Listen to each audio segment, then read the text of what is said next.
nggak bisa Kak, soalnya aku dari pengacara udah dibiayain segala macem gitu loh untuk urusan kasus ini, dan pengacara aku sudah meyakinkan bahwa aku bakalan bisa. Saya sudah prediksi dari beberapa bulan yang lalu.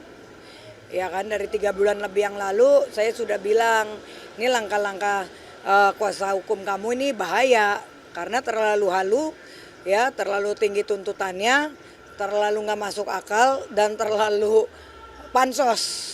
I'm so sorry. Kenapa saya bilang pansos? Karena dari awal aja kelihatan kan, kalau pengacaranya harus punya berkelas kan nggak perlu rame-rame. Terus kedua, cara-cara strateginya menggebu-gebu tapi salah semua.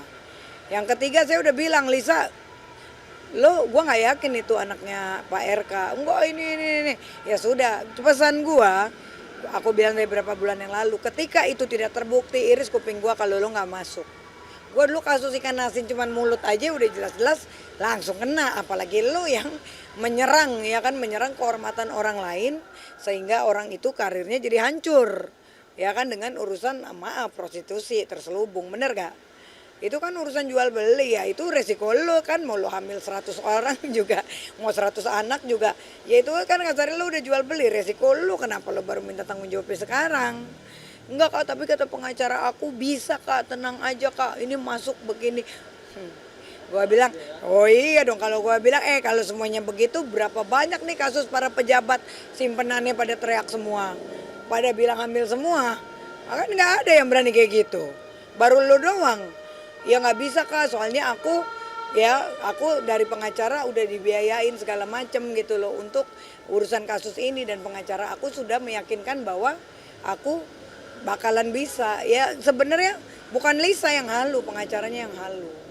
Saya sudah bilang, waduh kalau udah makan duit orang susah juga ya kalau kayak gitu, pantesan lu nurut aja.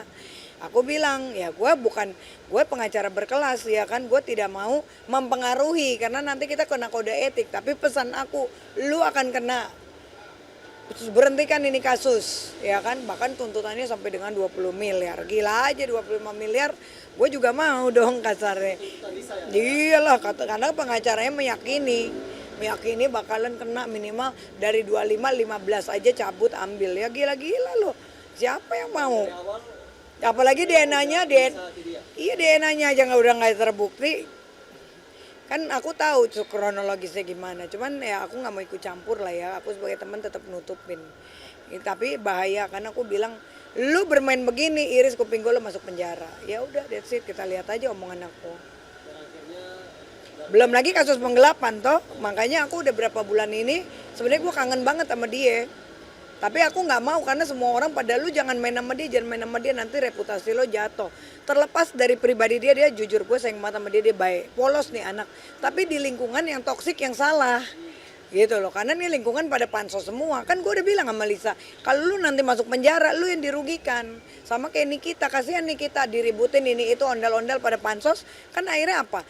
Hukuman dia jadi dalam, jadi berat. Ya itu resiko dia. Gue udah bilang dari awal, tuh ondel-ondel nggak usah sok tahu, nggak bakalan Niki dari awal dia ditangkap ya waktu gue wawancara sama media, nggak mungkin Niki itu akan ada penangguhan satu, nggak mungkin dia tuh bebas. Orang kalau udah P21 pengadilan ya lo harus ngikutin semuanya sampai selesai. Mana ada lo tiba-tiba gaib gitu, kasusnya hilang aja, apalagi itu udah atensi dan ditonton udah seluruh masyarakat Indonesia. Ini kan orang-orang ini so pinter semua karena bukan lawyer. Kalau gue kan jelek-jelek begini, gue udah pengacara, gue udah capek ngurusin klien, walaupun gue nggak pernah expose karena mohon maaf klien gue corporate dan klien gue konglomerat. Kenapa gue nggak mau ngurusin artis? Mohon maaf, artis nggak ada duitnya. Yang ada kalau gue jadi pengacara artis, barter deh Kak, barter deh. Ngapain, gue capek. Ya gue kan pengacara cari duit dong. Untuk gue jadi pengacara udah modal miliaran.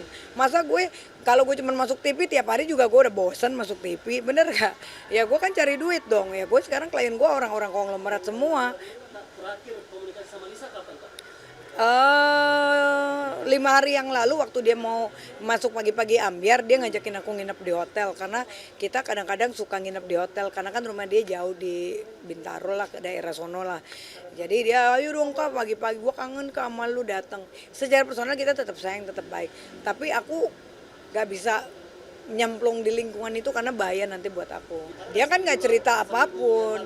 Kalau dia itu kan karena udah didoktrin oleh pengacaranya, jangan pernah cerita-cerita.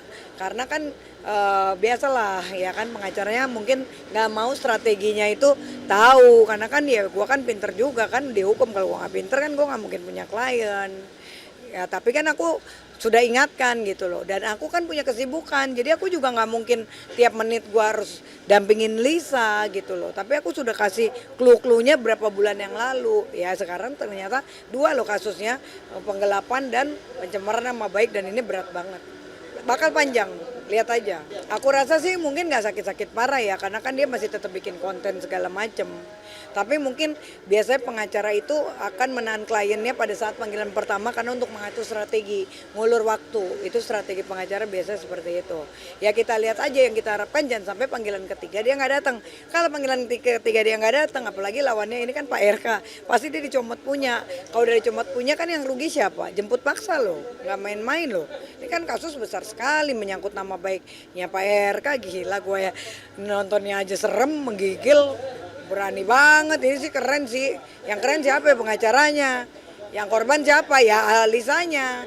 Ya strateginya pengacaranya ya sekarang bagaimana kita sudah jelas dari hasil gini loh. Kan siapa yang mendalilkan dia membuktikan. Itu satu. Kedua, dia mendalilkan bahwa dia sudah hamil anaknya Pak RK. Sudah jelas-jelas hasil DNA kan itu akan menguatkan bukti untuk dari Pak RK kan gitu. Sudah jelas itu hasil DNA-nya bukan atas DNA-nya Pak RK. Ya sudah jelas itu kan pencemaran nama baik, kena banget, bisa 5 tahun lebih. Ya sekitar 5 tahun lah paling enggak. Gitu loh. Belum lagi nanti ada kasus lagi, laporan penggelapan lagi, naik lagi. Lain lagi tuh laporan, kan capek. Ya udah nanti kayak ini kita kedua nanti ujung-ujungnya. Ya bencong dong ini pengacaranya. Ya sorry ya, maksudnya bencong dalam arti lu udah sikat-sikat orang, udah hancurin orang, terus lu minta maaf. Kalau gue jadi kalau gue jadi Pak RK sih gue nggak mau, gue sikat terus. Karena memang pengacaranya arogan kan gitu.